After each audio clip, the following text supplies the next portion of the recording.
देखो ये है डिजिटल स्टोरेज ऑसिलोस्कोप। रन या स्टॉप करने पे जो भी इमेज यहाँ आती है इसकी फ़ोटो खींच करके स्क्रीनशॉट हो जाता है, थोड़ी देर के लिए मतलब रुक जाता है, फिर हम अपना ट्रेस कर लेते हैं। ठीक है।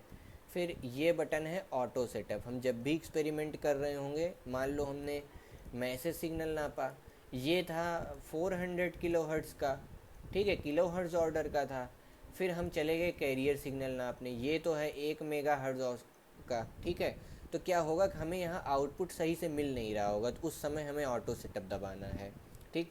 फिर ऐसे मान लो डीएसपी आउटपुट नापा, अब इसकी भी फ्रीक्वेंसी अलग है, तो फिर से ऑटो सेटअप नाप लो, तब जा कर के ये जो क्या होता है ना, कई बार जब हम डीएसपी वगैरह कर रहे होते हैं एक्सपेरिमेंट, तो जो हमको वेव फॉर्म मिलती है वो ऐसे ऐसे मिली है, पता चला इतनी छोटी सी, तो जब हम ये ऑटो सेटअप दबा देंगे तो ये अपने आप सही हो जाएगा। ठीक। इसको ऐसे यूज करना है। ये प्रोब है, ठीक है, प्रोब यहाँ लगेगी।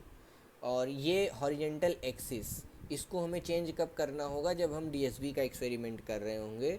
तो कई बार क्या होगा ना कि फैला फैला हमें आउटपुट मिलेगा कुछ, और हमें पता नहीं चल रहा होगा ये डीएसबी है। जब हम इसको रोटेट कर लेंगे तब डीएसबी बनता हुआ दिखेगा। ठीक है।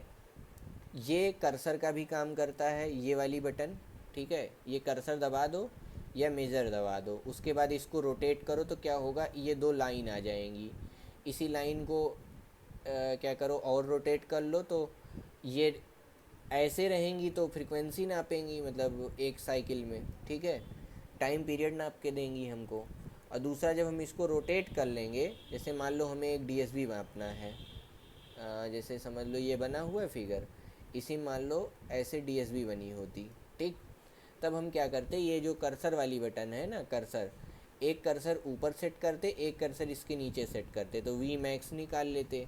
फिर ऐसे ही इसी को मूव करा के वी मिन निकाल लेते, तो वो यहाँ से होगा। ठीक है। और किसी किसी में यहाँ मोड लिखा होता है। और हाँ, ये पूरा जो है क्या कहते हैं, उसकी तरह काम करता है, एटीएम मशीन की तरह। तो ये जो बटन होती हैं यहाँ के करस्पॉन्डिंग होती हैं, ऐसे दी होती हैं। कई बार ये बटन यहाँ बगल में लगी होती हैं, किसी किसी में जो ऑप्शन होता है यहाँ बटन दबाने से काम होता है। ठीक है। तो अपना चलाते समय देख लेना है कि हमें कौन सा डीएसओ मिला है। शॉट लेने के लिए ये रन एंड स्टॉप दबाना है। ठीक है। और ऑटो सेटअप, ये दो बटन ध्यान रखना है। ये है वोल्टेज वाला जो अपना सीआरओ में होता था सिंपल, ये भी सीआरओ की तरह ही फंक्शन करता है।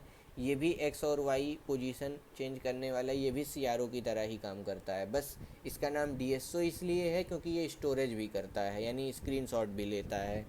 ठीक। मतलब मेमोरी में स्टोर करके रख सकता है, ये डिजिटल स्टोरेज ऑसिलोस्कोप हो गया, डिजिटल है।